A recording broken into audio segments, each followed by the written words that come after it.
Hey guys, Mike Cossette here with 3 Max Gateway. So I'm shooting lesson 2 of 15 lessons in 15 weeks. And so this week I've got some fun stories. One lesson, 2 stories apply to both buyers and sellers. And this is when you're negotiating a purchase contract where there's a lot of different things involved. So I'll get right into it. The first story I've got goes back into 2016. This was a deal that I was representing the buyer on, and he's still a great client, great friend of mine, and it was the second biggest deal that I've had in my career up to that point. North of $1.5 million, and that was really, that was the biggest deal I had. So I was wanting to pay a lot of attention to the details, and so this lesson came in that transaction. So basically when we went out to the property, it was a huge house, like 6,500 square feet, over 6,000 square feet. I was around 6,500, but multiple rooms all over, huge backyard, pool, great community, and it was a really good deal as well. So there was, when we were walking through the house, I was, trying to take notes, trying to get to know the buyers. Wasn't really familiar with them at that point, and we're outside, and there is this amazing, huge gold-plated statue out by the pool, and it really makes the pool look awesome, right?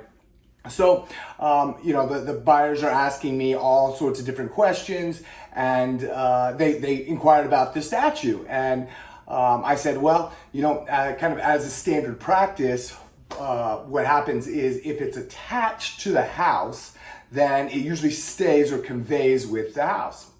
So me and the other buyer, he was kind of a big guy, and so we both were, wanting to see if this statue was attached or not. So we, kind of tried to push the statue a little bit. Was not moving. This thing was really heavy. It was, 7 feet tall, maybe more, and we couldn't move it. So so we didn't put it in the contract. Assumed it conveyed, which was a big mistake. So about a week or a few days before closing, the buyers are driving around the neighborhood, and the wife, she notices that there's moving trucks and in the yard of the house that they're buying, and that they were hoisting the giant heavy statue off the pool. So this was a massive deal. Now, luckily my buyers are great sports, but we all assumed that statue conveyed. However, it was actually not attached. It was just that heavy that they had to, pull it off with a giant truck. And that when the buyers saw that, they decided, okay, that was, it almost killed the deal. It didn't, but it almost did. And it didn't because my client, my buyers were just great sports about it. And they were, I even offered to try and find a statue similar to buy for them for their pool. That was something that, you gotta know, don't assume if it's not in the contract.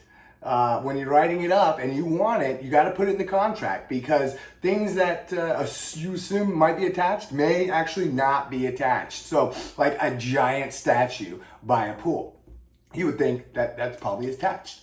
The next story is kind of the opposite side, where I also represented, now this is kind of funny because I represented the buyer, and this was actually earlier this year, it was around the middle of the summer, and I was representing a buyer. She was going to have some difficulties with, not difficulties, but it was going to be kind of tight financing. She wasn't putting a lot down. She was a big cash buyer, and if you know the market now, we're seeing a lot of multiple offers, a lot of above list price stuff, a lot of cash deals. Buyers are not having an easy time getting stuff under contract. So that we knew that going in, and it was in that price point where everybody's got eyes on the properties. There's lots of activity.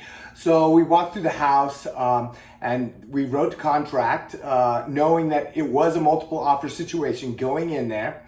The refrigerator, there was a refrigerator that was written into the MLS. So, you know, we assumed it would probably be conveyed, but at the same time, we wanted to make our offer look as strong as possible because we weren't probably going to be the highest price offer. So we wanted to get all the details, you know, in advantageous for the seller as possible, so they choose our offer.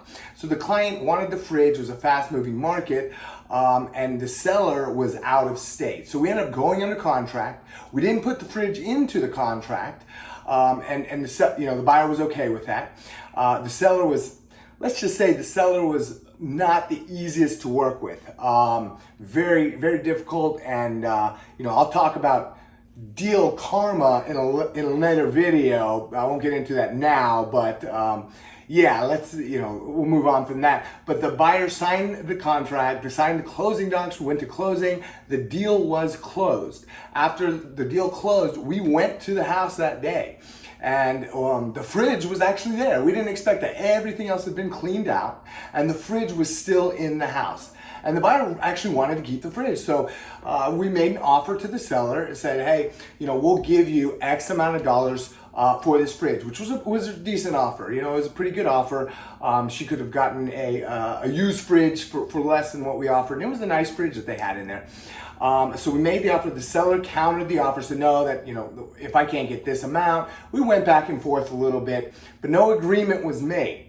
And the buyer was very frustrated in that because he'd been difficult, and now the buyers felt that they were being taken advantage of.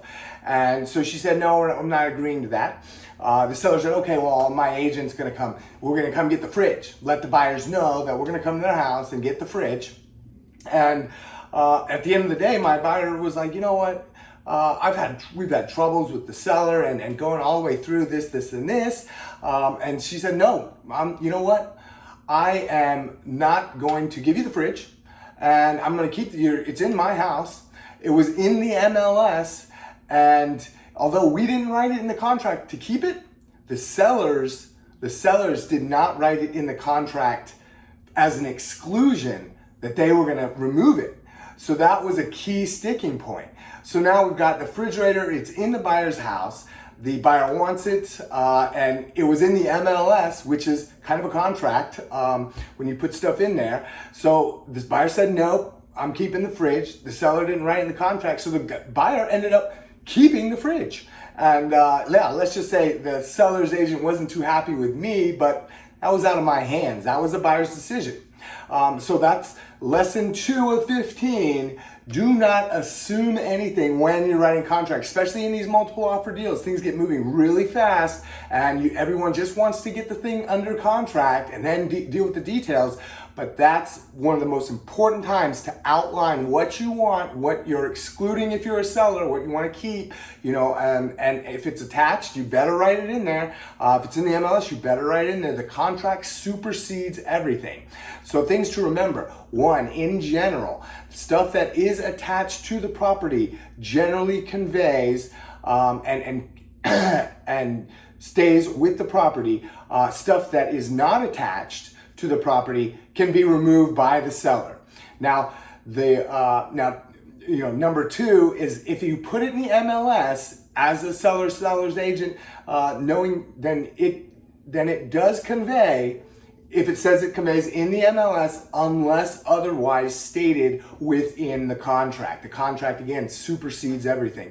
And number 3, if it's left at the house after closing, then it belongs to the buyer unless it's in the contract and all parties agree that the seller, maybe they couldn't pick it up at that time or something like that. So just wanted to, kind of give you those stories, let you know that even though things move fast, make sure you write stuff in the contract. If you want to keep it, if you're a buyer and you want to convey, put it in the contract. All right, I'll talk to you guys later.